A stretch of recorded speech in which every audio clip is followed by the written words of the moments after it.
আজিৰ পৰা সলনি হৈ আছে ভাৰতীয় ষ্টেট বেংকৰ কিছুমান নিয়ম। সেই নিয়মবোৰৰ বিষয়ে জানিম, কি নিয়ম সলনি হৈ আছে। আপোনালোকে ভিডিঅ'টো সম্পূৰ্ণকৈ চাই থাকক। আপোনালোকৰ যদি ষ্টেট বেংকৰ বই আছে তেনেহ'লে আপোনালোকে ভিডিঅ'টো সম্পূৰ্ণকৈ চাই থাকক, কতো ভিডিঅ'টো স্কিপ নকৰিব। কি নিয়ম সলনি হ'ল সেই বিষয়ে জানিম।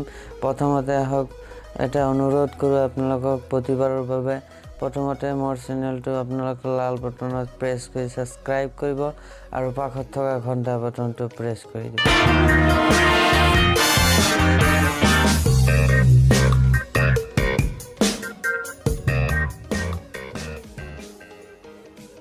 কেন্দ্ৰ চৰকাৰৰ দেশত 5টা নিয়ম লাগু কৰিছে। এই পৰিৱৰ্তিত নিয়মকেইটা আপোনালোকৰ ওপৰত প্ৰত্যক্ষভাৱে পৰিব।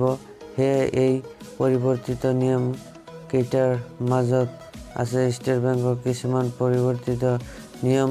সেইবোৰ বিষয়ে যদি আমি নাজানো তেনেহ'লে আমি বিপদত পৰিব পাৰোঁ। সেয়েহে আহক জানি লওঁ কি নিয়ম সলনি কৰিছে কেন্দ্ৰীয় চৰকাৰ তথা ষ্টেট বেংকে। আমাৰ কি বিপদ হ'ব পাৰে, তাৰ পৰা আমি কেনেকৈ হাত সাৰি থাকিব পাৰোঁ। দেনা লোন প্ৰাসংগিক ফি দিব লাগিব। লোনৰ প্ৰসংগত থকা SBI শাখাৰ পৰা পেঞ্চন ওলোৱা ব্যক্তিসকল যদি 76 বছৰৰ বয়সৰ ৰাজ্য চৰকাৰ, কেন্দ্ৰ চৰকাৰ বা সেনা বাহিনীৰ পেঞ্চনধাৰী হয়, 1 ডিচেম্বৰৰ পৰা লোন লোৱাসকলৰ দিব লাগিব প্ৰাসংগিক ফি। এতিয়া জানিম আমি দ্বিতীয়টো নিয়মৰ বিষয়ে। SBI বহীৰ পৰা উলিয়াই লওক টকা। SBI তেওঁলোকৰ নিয়ম সলনি কৰা দ্বিতীয়টো নিয়ম হ'ল 30 নৱেম্বৰৰ পৰা তেওঁলোকৰ SBI বহী এপটো বন্ধ কৰি দিছে। তাৰ সলনি য়োনো এপটো কাম কৰি আছে। আপোনালোকৰ যদি বহী এপটোত টকা আছে সোনকালে ওলাই লওক 30 ডিচেম্বৰৰ ভিতৰত। এতিয়া জানিম আমি তৃতীয়টো। পেঞ্চনধাৰী জমা কৰিব লাগিব লাইফ চাৰ্টিফিকেট।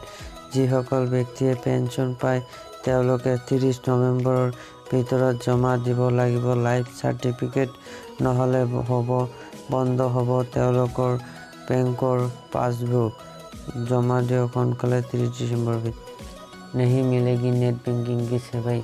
আপোনালোকে যদি আপোনালোকৰ বেংকৰ পাছবুকৰ লগত আপোনালোকৰ মোবাইল নাম্বাৰটোৰ সংযোগ ৰখা নাই তেনেহ'লে আপোনালোকৰ যিটো নেট বেংকিং সেইটো বন্ধ কৰি দিব। সোনকালে 1 ডিচেম্বৰৰ পৰা এইটো বন্ধ কৰি দিছে। 30 ডিচেম্বৰলৈকে সময় আছে। আপোনালোকে আপোনালোকৰ মোবাইল নাম্বাৰ আপোনালোকৰ SBI জমা দিয়ক, ৰেজিষ্টাৰ কৰি লওক। ধন্যবাদ মোৰ ভিডিঅ'টো চোৱাৰ বাবে। আশা কৰোঁ ভাল লাগিছে। Like, share, comment.